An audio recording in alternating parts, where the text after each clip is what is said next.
না ছিল এদের মেনুর মধ্যে। আর এত ছোট জায়গা হিসেবে ডেকোরেশনটাও ছিল কিন্তু বেশ ঠিকঠাক। তো আমি ট্রাই করি তাদের মেনুর বেস্ট কিছু item, Baahubali sandwich, tandoori momo, egg roll, আরো কত কিছু।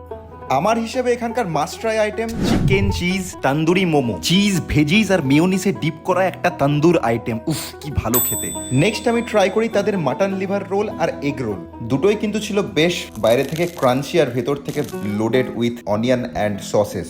যেটা না বললেই নয়, এদের প্রত্যেকটা খাবারের প্যাকেজিং গুলো কিন্তু ছিল বেশ ইউনিক। ললিপপ গুলোর টেস্ট ছিল বেশ সুন্দর। আর পানির বাহুবলী স্যান্ডউইচের তো কোনো কথাই নেই, সত্যিই বাহুবলী। ভিতরটা পুরোটাই পানির আর ভেজিসে পুরো ঠাসা। নেক্সট আমি ট্রাই করি আমার সব থেকে ফেভারিট বোবার কিছু আইটেম।